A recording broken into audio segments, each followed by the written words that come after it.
अध्याय 5 कर्मसन्यास योग. कृष्ण भावना भावित कर्म. अर्जुन म्हणाला, हे कृष्ण, सर्वप्रथम तुम्ही मला कर्माचा त्याग करण्यास सांगता आणि पुन्हा तुम्ही भक्तिपूर्वक कर्माची प्रशंसा करता. आता या दोहोंपैकी कोणते अधिक लाभप्रद आहे ते कृपया मला निश्चितपणे सांगाल का? श्री भगवान म्हणाले, कर्माचा संन्यास आणि भक्तिभावित कर्म दोन्हीही मुक्ती देण्यास चांगले आहेत, परंतु या दोहोंपैकी भक्तियुक्त कर्म हे कर्मसन्यासापेक्षाही उत्तम आहे. हे महाबाहो अर्जुना, जो द्वेष करीत नाही तसेच आपल्या कर्मफलांची आकांक्षा करीत नाही, तो नेहमी संन्यासीच असल्याचे जाणावे. सर्व प्रकारच्या द्वंद्वांतून मुक्त असणारा असा मनुष्य सहजपणे भौतिक बंधन पार करतो आणि पूर्णपणे मुक्त होतो. केवळ अज्ञानी लोकच भक्तियोग अर्थात कर्मयोग हा भौतिक जगताच्या विश्लेषणात्मक अध्ययनापासून अर्थात सांख्ययोग भिन्न आहे असे म्हणतात. जे लोक वस्तुतः ज्ञानी आहेत ते म्हणतात की या दोन्ही मार्गांपैकी कोणत्याही एका मार्गाचे चांगल्या रीतीने जो अनुसरण करतो त्याला दोन्ही मार्गांचे फळ प्राप्त होते. जो जाणतो की सांख्ययोगाद्वारे प्राप्त होणारे स्थान भगवत भक्तीद्वारेही प्राप्त होऊ शकते आणि म्हणून जो सांख्ययोग आणि भक्तियोगाला समान रूपामध्ये पाहतो तोच यथार्थपणे पाहणारा होय.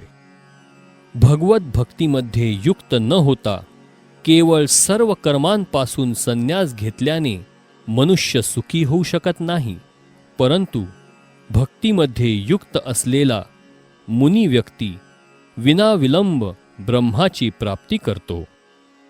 जो भक्तिपूर्ण कर्म करतो विशुद्ध आत्मा आहे आणि आपले मन व इंद्रिये संयमित करतो, तो सर्वांना प्रिय असतो आणि सर्वजण त्याला प्रिय असतात.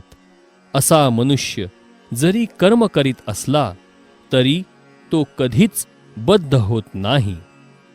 दिव्य भावनायुक्त मनुष्य जरी पाहत असला, ऐकत असला, स्पर्श करीत असला, वास घेत असला, खात असला, हालचाल करीत असला, झोपत असला आणि श्वसन करीत असला तरी त्याला आपल्या ठाई नेहमी माहीत असते की वस्तुतः आपण काहीच करीत नाही. कारण बोलताना, उत्सर्जन करताना, स्वीकार करताना किंवा डोळ्यांची उघडझाप करताना तो नेहमी जाणतो की केवळ भौतिक इंद्रिये आपापल्या विषयांमध्ये संलग्न आहेत आणि तो स्वतः त्यांच्यापासून अलिप्त आहे. जो व्यक्ती कर्मफल भगवंतांना समर्पित करून आसक्ती न ठेवता आपले कर्म करतो, तो कमलपत्र ज्याप्रमाणे पाण्याने स्पर्शिले जात नाही त्याप्रमाणे पापकर्माने प्रभावित होत नाही. योगीजन आसक्तीचा त्याग करून शरीर, मन, बुद्धी आणि इंद्रियांनी सुद्धा केवळ शुद्धीकरणासाठी कर्म करतात. निष्ठेने भक्ती करणारा जीव अढळ शांतता प्राप्त करतो, कारण तो आपल्या सर्व कर्मांची फळे मला अर्पण करतो. परंतु जो भगवंतांशी संबंधित नाही आणि जो आपल्या श्रमामुळे निर्माण होणाऱ्या कर्मफलांचा लोभी आहे तो बद्ध होतो.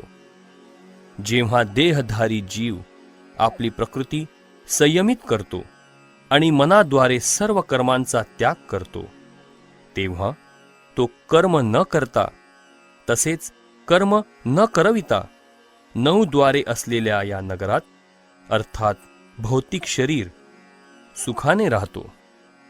देहरूपी नगराचा स्वामी देहधारी जीव हा कर्माची निर्मिती करत नाही, तसेच तो लोकांना कार्य करण्यास प्रवृत्तही करीत नाही. किंवा कर्मफलेही निर्माण करीत नाही. हे सर्व कार्य प्राकृतिक गुणांद्वारे केले जाते. तसेच भगवंत कोणाचेही पाप किंवा पुण्यकर्मे ग्रहण करीत नाहीत. तथापि देहधारी जीव हे त्यांच्या वास्तविक ज्ञान आच्छादित करणाऱ्या अज्ञानामुळे मोहित होतात. परंतु जेव्हा अज्ञानाचा नाश करणाऱ्या ज्ञानाने जीव प्रबुद्ध होतो, तेव्हा ज्याप्रमाणे सूर्य दिवसा सर्व वस्तूंना प्रकाशित करतो, त्याप्रमाणे त्याचे ज्ञान सर्व गोष्टी प्रकट करते. जेव्हा मनुष्याची बुद्धी, मन, निष्ठा आणि आश्रय हे सर्व भगवंतांवर स्थिर होते, तेव्हा पूर्ण ज्ञानाद्वारे त्याची सर्व कल्मशे धुतली जातात आणि याप्रमाणे तो सहज मुक्तिपथावर अग्रेसर होतो. विनम्र साधू व्यक्ती यथार्थ ज्ञानाच्या आधारे विद्या विनय संपन्न ब्राह्मण, गाय, हत्ती, कुत्रा आणि चांडाळ या सर्वांना समदृष्टीने पाहतो. ज्यांचे मन एकत्व आणि समतेत स्थित झाले आहे, त्यांनी जन्म आणि मृत्यूच्या बंधनावर पूर्वीच विजय प्राप्त केला आहे. ते ब्रह्माप्रमाणेच निर्दोष आहेत आणि याप्रमाणे ते पूर्वीच ब्रह्मामध्ये स्थित झालेले असतात. जो मनुष्य प्रिय वस्तू प्राप्त झाल्यावर हर्षून जात नाही, तसेच अप्रिय वस्तू प्राप्त झाल्यावर शोक करीत नाही, ज्याची बुद्धी स्थिर आहे, जो मोहरहित आहे आणि भगवत विज्ञान जाणतो, तो पूर्वीच ब्रह्मामध्ये स्थित असतो. असा मुक्त मनुष्य भौतिक इंद्रिय सुखामध्ये आसक्त होत नाही, तर तो स्वतःमध्येच सुखाचा अनुभव घेत सदैव समाधिस्थ असतो. या प्रकारे आत्मसाक्षात्कारी मनुष्य ब्रह्माच्या ठायी एकाग्रह झाल्याने अमर्याद सुखाचा अनुभव घेतो. भौतिक इंद्रियांच्या संयोगापासून उत्पन्न होणाऱ्या दुःखांच्या कारणामध्ये बुद्धिमान मनुष्य भाग घेत नाही. हे कौंतेया, अशा सुखांना आरंभ आणि शेवट असतो, म्हणून बुद्धिमान व्यक्ती त्यामध्ये आनंद घेत नाही.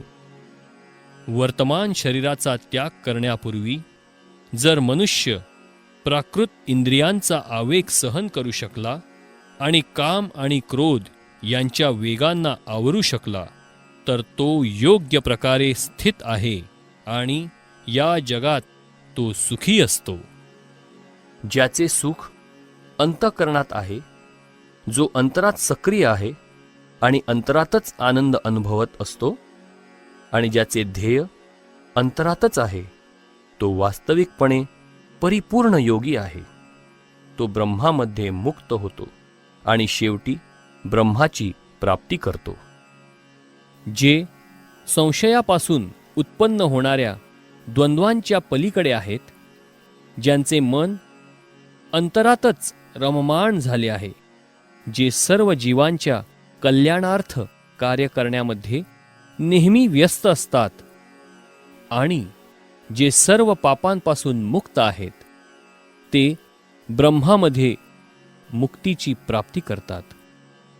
जे क्रोध आणि सर्व भौतिक इच्छांपासून मुक्त आहेत, आत्मसाक्षात्कारी आत्मसंयमी आहेत आणि सतत पूर्णत्वाकरिता प्रयत्न करीत आहेत, त्यांना निकट भविष्यकाळात ब्रह्मामध्ये मुक्तीची निश्चिती असते.